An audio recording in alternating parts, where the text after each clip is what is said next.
ఇలాంటి మరెన్నో వీడియోలు చూడడానికి like, share, subscribe and comment.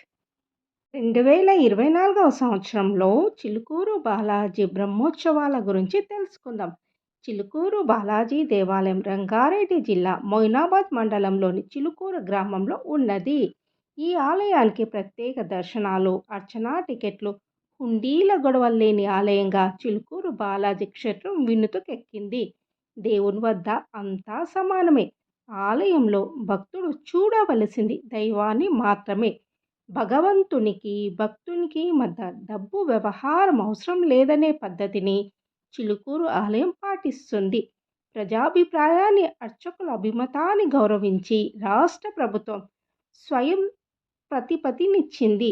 Chilukuru స్వామిని వీసాల బాలాజీ అని కూడా పిలుస్తారు. అందువల్ల యువతకు ఆరాధ్య క్షేత్రమైనది.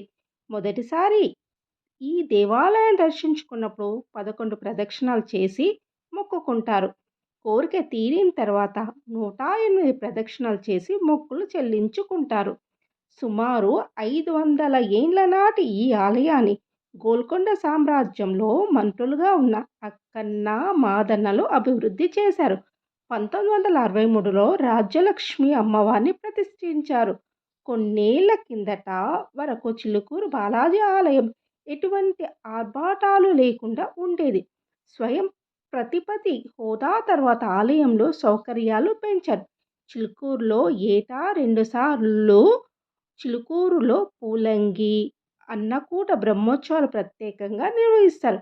శ్రీరామనవమి తర్వాతి రోజు అంటే చైత్ర మాసంలో పుష్యమి నక్షత్రంతో ఆరంభించి వారం రోజుల పాటు పంచాహిక దీక్షతో బ్రహ్మోత్సవాలు వైభవంగా జరుగుతాయి. ఈ ఉత్సవాల్లో భాగంగా రాజ్యలక్ష్మి సమేత వెంకటేశ్వర స్వామి కళ్యాణం జరుగుతాయి. రోజు వాహన సేవలుంటాయి. చిలుకూరులో ఎలాంటి హుండీ ఉండదు. నిత్య పూజ ఫండ్ కోసం భక్తులు విరాళాలు ఇవ్వాలనుకుంటే బ్యాంక్ ఖాతాలో జమ చేయవచ్చు. రోజు ఉదయం 5 గంటలకు చిలుకూరు బాలాజీ ఆలయం తెరుస్తారు. సాయంత్రం 7:45 వరకు నిరాఘాటంగా అందరూ ఉచిత దర్శనాలు చేసుకోవచ్చును. బ్రహ్మోత్సవాల వివరాలు.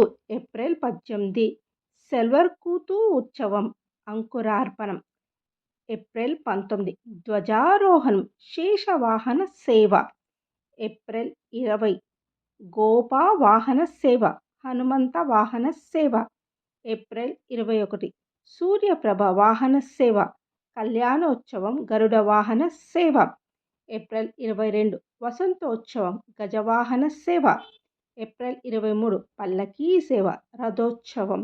ఏప్రిల్ 24 ఆస్థాన సేవ, అశ్వవాహన సేవ. ఏప్రిల్ 25 చక్రతీర్థ ధ్వజారోహణం.